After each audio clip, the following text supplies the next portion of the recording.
दसा की इश्क दे कारनामे इन्हें शाह फकीर बना दिते,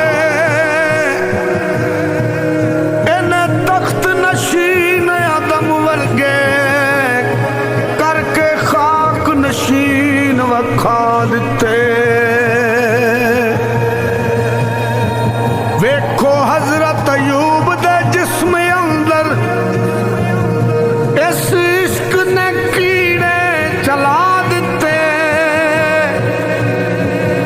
इन्हें आशिक खुदा मंसूर वर्गे फड़ के सूलियां ते चढ़ा दिते। इन्हें शमस दा पोश ला